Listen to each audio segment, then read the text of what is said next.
দেশ তৈরির চেষ্টা করছে এবং ইতিমধ্যে আমরা জানতে পেরেছি যে এই ফোনালাপগুলো রেকর্ড করে শেখ হাসিনাই তার বিভিন্ন সূত্রে তিনি পাঠিয়ে দেন যেন এটি মানুষের মধ্যে ছড়িয়ে পড়ে তার এই নির্দেশনাগুলো। তো এই বিষয়টি নিয়ে যেমন আমি একটু কথা বলবো, পাশাপাশি আওয়ামী লীগ সহ সনাতন ধর্মাবলম্বীদের কথা বলা হচ্ছে, যদিও ইসকন এবং আওয়ামী লীগ মিলে আগামীকাল 10ই নভেম্বর ঢাকায় একটি বড় মেসাকার করার একটি প্রস্তুতির আভাস আমরা শুনতে পাচ্ছি। তো এই সার্বিক পরিস্থিতি মিলিয়ে আমরা আজকে কথা বলবো। আমরা আলোচনায় আজকে আমার সঙ্গে প্রথমবারের মতো যোগ দিচ্ছেন আপনাদের অত্যন্ত প্রিয় মানুষ, এবি পার্টির নেতা ব্যারিস্টার আসাদুজ্জামান ফুয়াদ। ব্যারিস্টার ফুয়াদ, আপনাকে স্বাগত জানাচ্ছি আজকের অনুষ্ঠানে। ধন্যবাদ কনক ভাই। অবশেষে আপনাকে পেলাম, আপনার সময়ের সাথে আমার সময়ের মিল হয় না, পাই না। তো আপনি ইতিমধ্যেই হাসিনার যে টেলিফোনের যে আলাপ সেটি আপনি নিশ্চয়ই শুনেছেন, দর্শকরাও শুনেছে। তারপর আমি জাস্ট একটু রিকল করানোর জন্য একটু যদি শোনাই 30 সেকেন্ড।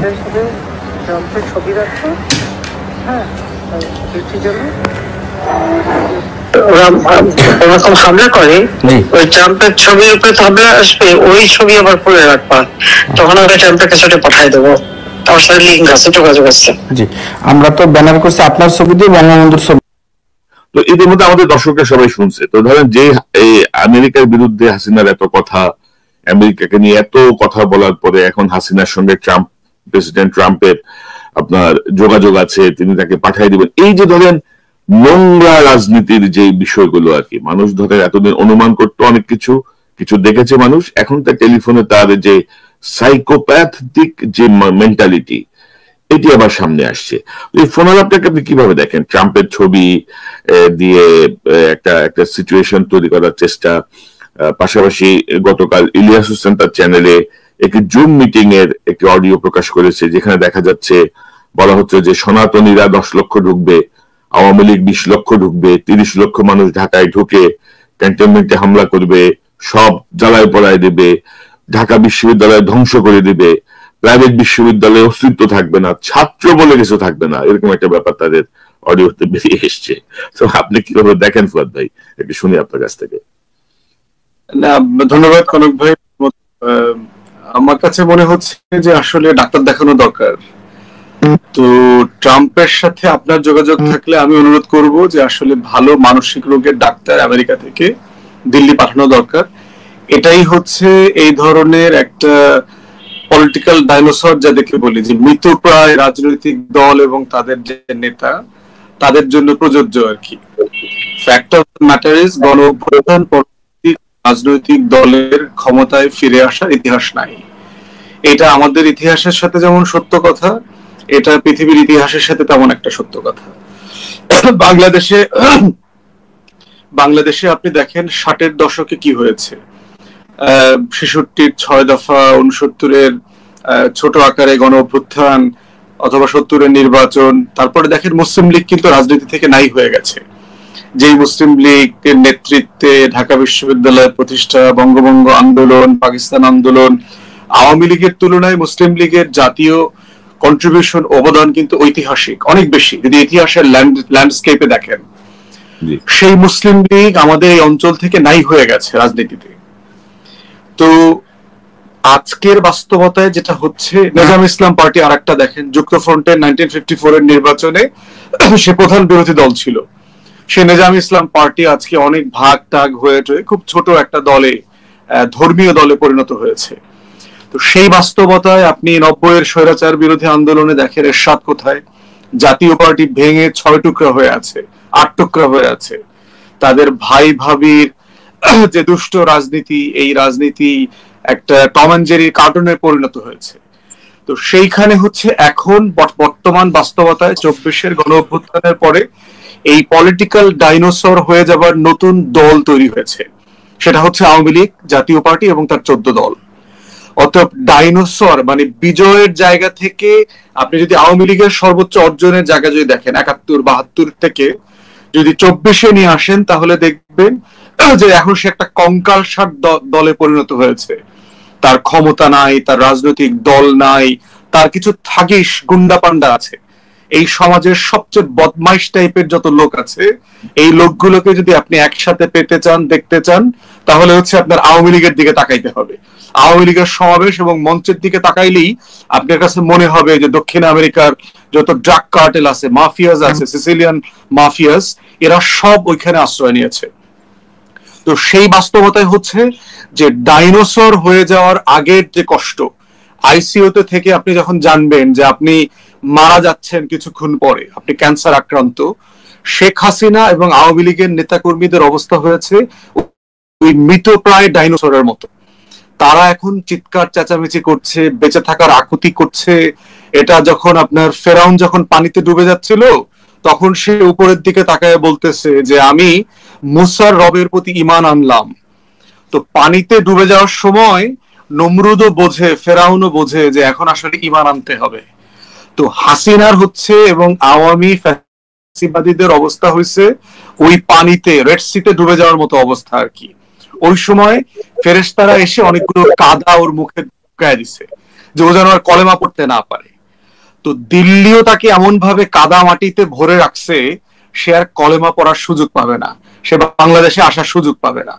তো এই ডাইনোসরদের হুঙ্কার আপনি জুরাসিক পার্কের সিনেমার মতো করে প্রত্যেক দিন একটা দুইটা জম্বি মুভির একটা দুইটা ক্লিপ দেখতে পাচ্ছেন, একটু এখানে ভিডিও ছাড়ে, ওইখানে একটু ভিডিও ছাড়ে। এটা হচ্ছে এই মানসিক রোগ আর কি, অ্যাবসলিউটলি সাইকোপ্যাথ। তো ধরেন তাদের তো প্রচুর টাকা রে ভাই, কিন্তু প্রচুর টাকা, ইতিমধ্যে তারা লবিস্ট নিয়োগ দিয়েছে এবং একটি সূত্র থেকে বলা হচ্ছে যে ইন্ডিয়া চাচ্ছে যে হাসিনাকে বাংলাদেশে পুশ করে ঢুকাই দিতে। হাসিনা প্রয়োজনে বাংলাদেশে জেলে থাকবে, জেলে থাকলেও তার সে জনপ্রিয়তা সে আস্তে আস্তে আবার রিগেইন করতে পারবে, তার নেতা কর্মীরা চাঙ্গা থাকবে। এরকম যদি কিছু হয় সেটা আপনি কি মনে করেন, যেটা কি সম্ভব, বা এর পরিণতি কি মনে করেন আপনি?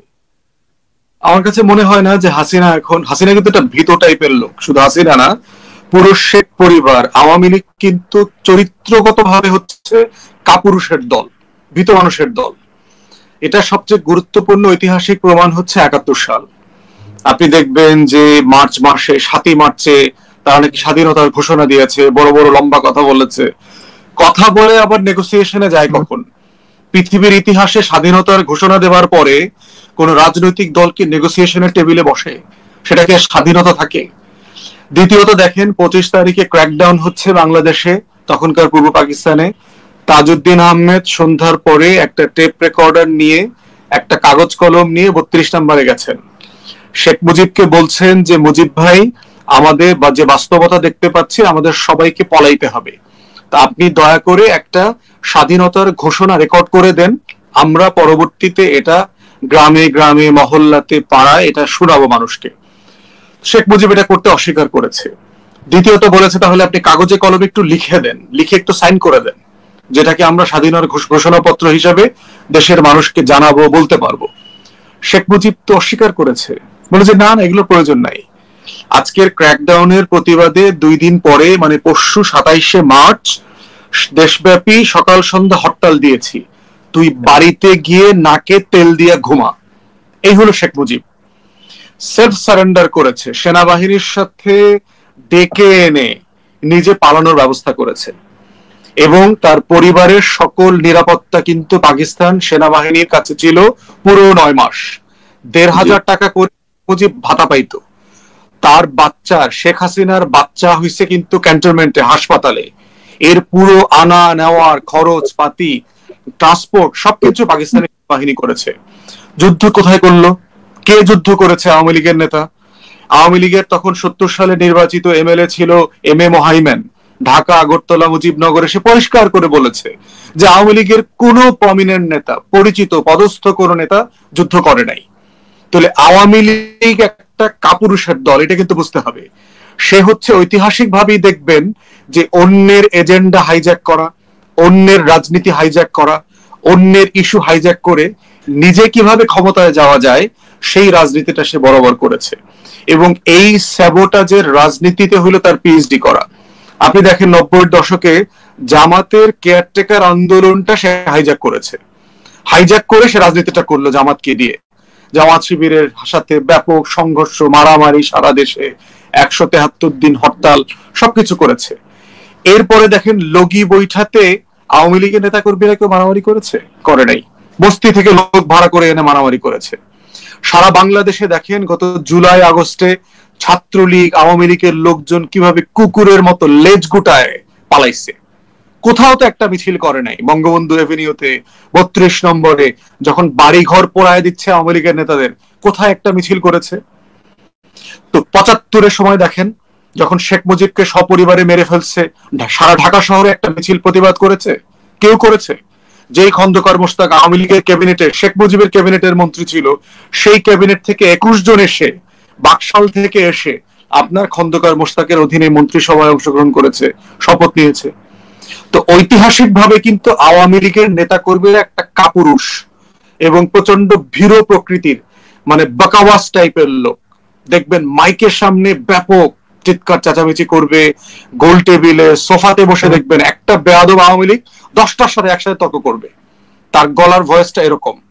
কিন্তু ঐতিহাসিক বাস্তবতা হচ্ছে আওয়ামী লীগ প্রচন্ড কাপুরুষের দল। সে 75 পরবর্তী দিল্লির সহায়তা নিয়ে এই দেশে আসছে।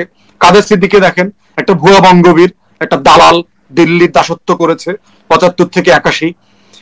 সেই দালালরা কোথায়? মুক্তিযুদ্ধ এই মুজিব কোট পরা পেঙ্গুইনরা কোথায়?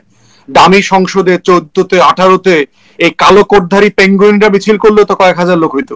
পেঙ্গুইনরা কোথায়? কোনো পেঙ্গুইন দেখতে পাচ্ছি না তো বাংলাদেশে। তাহলে এই বাস্তবতায় কালকে বাংলাদেশে কিছুই হবে না। এই ধরনের হুঙ্কার, লক্ষ লক্ষ লোকের সমাবেশ একটা রাষ্ট্রের কাছে এইটা কচু পাতার পানি। এটা এরকম করে চলে যাবে, এরকম। আর ফরিদ ভাই ধরেন আমরা ছাত্রলীগকে তো দেখেছি পুলিশ প্রহরায় তারা যা শক্তি দেখানো পুলিশকে নিয়ে দেখিয়েছে।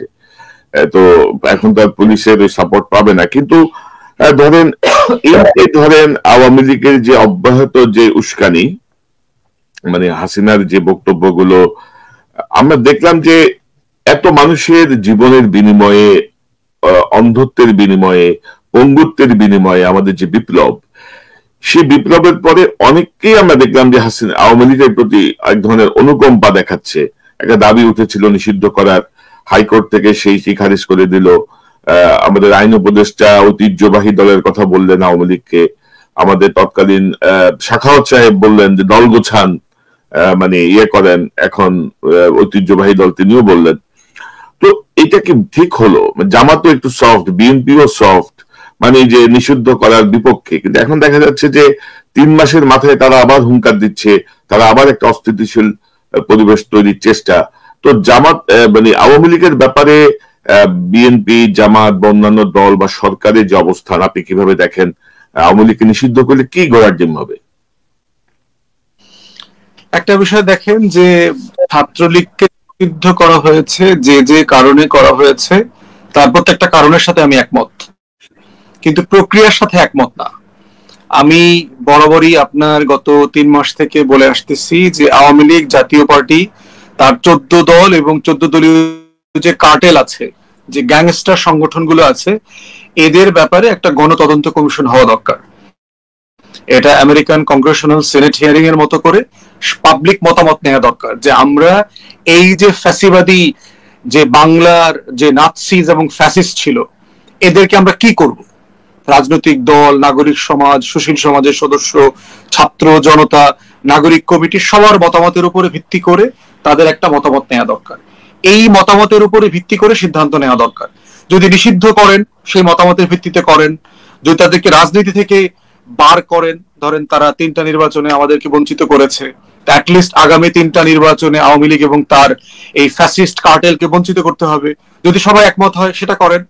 যদি আওয়ামী লীগের সকল পদস্থ নেতাকে, ইউনিয়ন পরিষদ থেকে শুরু করে একেবারে কেন্দ্র পর্যন্ত, শেখ পরিবারের সদস্যদেরকে শুরু করে সবাইকে রাজনীতিতে যদি নিষিদ্ধ করতে চান করে ফেলেন। তো এই প্রসেস ফলো করে আওয়ামী লীগের ব্যাপারে আমাদের একটা কনসেনসাস বেসড সিদ্ধান্তে আসা দরকার, এবং যত আসা সম্ভব হবে তত তাড়াতাড়ি আমরা আমাদের মূল পুনর্গঠনের যে রাজনীতি, গণ অভ্যুত্থান পরবর্তী, সেই জায়গায় ফিরে যেতে পারবো। বিভিন্ন রাজনৈতিক দলের কথা বলেছেন। একটা বাস্তবতা হচ্ছে বাংলাদেশের অধিকাংশ রাজনৈতিক দল এই গণ অভ্যুত্থানকে তারা ওন করেন না মন থেকে। জুলাই আগস্টে যে একটা মনসুন রেভলিউশন হয়ে গেছে, একটা বাংলা বসন্ত হয়ে গেছে, এই বসন্তকে তারা মনে প্রাণে ধারণ করেন না। তাদের আচারে, তাদের চরিত্রে, তাদের স্বপ্নে, বিশ্বাসে এটাকে তারা লালন করেন না। এই যে 6 কোটি তরুণ যে কারণে রাস্তায় নেমে এসছে, দেয়ালে দেয়ালে তাদের নতুন বাংলাদেশের আকাঙ্ক্ষার কথা বলেছে, সেটাকে তারা ধারণ করেন না বলেই তারা আওয়ামী লীগের পুনর্বাসনে নেমেছেন, করেন না বলেই তারা সারা বাংলাদেশে চাঁদাবাজি শুরু করেছেন। মাঠ, ঘাট, হাট, স্ট্যান্ড, যত কিছু করা দরকার, আমার মহল্লার বাজার থেকে শুরু করে কারওয়ান বাজার, খাতুনগঞ্জ বাজার, যত বড় বড় ঘাট আছে সব দখল করে ফেলছে, সারা বাংলাদেশ দখল করে ফেলছে। সরকারি একটা বিটিভিতে, ধরেন বিটিভির একটা জেলার করেসপন্ডেন্ট কে হবে সেটা পর্যন্ত সচিবকে ইনস্ট্রাকশন দিয়ে তালিকা পাঠিয়ে দেওয়া হচ্ছে, যে যারা মনে করছে তারা সংস্কার করবে আগামী বাংলাদেশ, আগামী দিনে তারা ক্ষমতায় গিয়ে। তো এই মানসিকতা ধারণ করে যারা আজকে সারা বাংলাদেশে রাজনৈতিক ছত্র ছায়ায় চাঁদাবাজদেরকে আশ্রয় দিচ্ছেন, তারপরে দখলদারদেরকে আশ্রয় দিচ্ছেন, মিথ্যা মামলার নামে আবার হয়রানি করা শুরু করেছেন, তাদের নেতৃত্বে আগামীতে বাংলাদেশে পরিবর্তন হবে এমন বিশ্বাস করাটা মানে হচ্ছে আমরা বোকার স্বর্গে বাস করছি। অতএব আমি যেটা দেখতে পাচ্ছি সারা বাংলাদেশে ফ্যাসিবাদ বিরোধী আন্দোলন যারা করেছেন, এটা তাদের ত্যাগ আছে, এখানে অনেক কোরবানি আছে, তাদের অনেক অবদান আছে, তারা অনেক জুলুমের শিকার হয়েছেন। কিন্তু 5ই আগস্টের পর থেকে দেখতে পাচ্ছি যে একটা সুবিধাবাদী গোষ্ঠী, যারা হয়তো অনেকে দেশেও ছিল না, তারা বাংলাদেশে এখন মধু খাওয়ার জন্য জেলায় জেলায়, উপজেলায় উপজেলায় প্রচন্ড সিন্ডিকেট ডেভেলপ করেছেন। এবং তারাই আবার আওয়ামী লীগের নেতা কর্মীদেরকে জামিনে মুক্ত করায় নিয়ে আসা, আইনজীবীদেরকে দিয়ে মুক্ত করায় নিয়ে আসা, তারপরে তাদের টাকা পয়সা বাসায় রাখা, তাদের ফ্ল্যাট প্লটের পাহারাদার হিসাবে দায়িত্ব পালন করা, একজনের ব্যবসা আরেকজন দেখাশোনা করার দায়িত্ব নেওয়া, সেগুলো করে যাচ্ছেন। এবং এটাই প্রমাণ করে যে এই রাজনৈতিক দল যারা ফ্যাসিবাদ বিরোধী আন্দোলন করেছেন, তাদের অধিকাংশ নেতা কর্মীরা তারা এই গণ অভ্যুত্থানের অধিকারকে তারা ধারণ করেন না। 6 কোটি তরুণ যুবক ছাত্রছাত্রীর যে আকাঙ্ক্ষা নতুন বাংলাদেশের, সেই আকাঙ্ক্ষাকে তারা ধারণ করেন না। এবং তাদের জন্য বলছি, মুসলিম লীগের ইতিহাস থেকে শিক্ষা নেন, আওয়ামী লীগের ইতিহাস থেকে শিক্ষা নেন। ফরিদ ভাই, ধরেন রাজনৈতিক দলগুলো ধারণ করছে না বিপ্লবের চেতনাকে, তো এই যে অন্তর্বর্তীকালীন সরকার, তারা কি ধারণ করছে বিপ্লবের চেতনা? আপনি মনে করেন 3 মাসের তাদের এই সরকারের অধিকাংশ উপদেষ্টা করেন না, কারণ তারা হচ্ছে আপার ক্লাস আরবান এলিট। তারা কোনোদিন বাংলাদেশ রাষ্ট্রের জন্য ঘাম ছড়ান নাই, রক্ত দেন নাই, মিছিল করেন নাই, স্লোগানে মুখরিত করেন নাই, ছাত্র জনতার পাশে এসে কখনো দাঁড়ান নাই। কিন্তু তারা সুশীল ক্যাটাগরিতে এসে দায়িত্ব পেয়েছে। অতএব তাদেরকে আমরা বারবার এটা মনে করাই দিচ্ছি যে আপনাদের থেকেও কিন্তু যোগ্য মানুষ এই রাষ্ট্রে ছিল। আপনাদেরকে আমরা আল্লাহর ওয়াস্তে দায়িত্ব দিয়েছি দেখার জন্য যে আপনারা দায়িত্ব পালন করতে পারছেন কিনা। এবং যে কারণে দেখেন, এই যে আমাদের অনেক উপদেষ্টার ব্যাপারে এখন প্রচন্ড সমালোচনা হচ্ছে, তাদের পারফরমেন্স ভালো না, তাদের ডেলিভারি ভালো হচ্ছে না, তারা সমস্যাগুলোকে অ্যাড্রেস করতে পারছেন না, এবং এই কারণে রাষ্ট্রে সেবা এবং আমাদের জনগণের যে ভোগান্তি, সেখানে অনেক ঘাটতি পরিলক্ষিত হচ্ছে। তো তাহলে ধরেন 7 জন এনজিও, 7 জন সচিব, 21 জনের মধ্যে 14 জনের হচ্ছে অবস্থা। তো কি এই সরকার কি বিপ্লবী সরকার, বা কি পরিবর্তন চান আপনি? তারা যদি ধারণ নাই করেন 3 মাস, তাদেরকে তো আর ধরেন বছরের পর বছর সময় দেওয়া যাবে না। মানে তারা হেলে দুলে দুলকি চালে চলবেন, হেলে দুলে কাজ করবেন, সংস্কার কমিশন বানাবেন, মিটিং করবেন, চিঠি লিখবেন, এভাবে তো আর হবে না বিপ্লবের স্পিরিট। তো আপনার পরামর্শ কি চান আপনি? দেখেন, এক্সাম্পল দেই, সুইজারল্যান্ডে যে ঘটনাটা ঘটলো, আপনার ওখানকার দূতাবাস আওয়ামী লীগের নেতা কর্মীদেরকে ডেকে এনে পরিকল্পিতভাবে একজন উপদেষ্টাকে যেভাবে হেনস্থা করলেন, এখন পর্যন্ত অ্যাম্বাসেডার এবং ওখানকার পলিটিক্যাল কাউন্সিলকে ডিসমিস করা হলো না কেন? এটা তো 2 ঘন্টার ব্যাপার, রিকল করা হলো না কেন? কারণ এই দূতাবাস তো এই প্রথমবারের মতো না। এর আগে আমরা দেখেছি মানবাধিকার কমিশন থেকে শুরু করে অনেক জেনেভার অনেক মিটিং এ তারা দূতাবাসের পক্ষ থেকে আওয়ামী লীগের নেতা কর্মীদেরকে পাস ইস্যু করেছে, যারা সেই মিটিং গুলোতে গিয়ে প্রচন্ড হই হট্টগোল করেছে এবং প্রচন্ড অভদ্র আচরণ করেছে, যে বাংলাদেশে যারা মানবাধিকার নিয়ে কাজ করেন তাদের ব্যাপারে কোনো অ্যাকশন নাই কেন?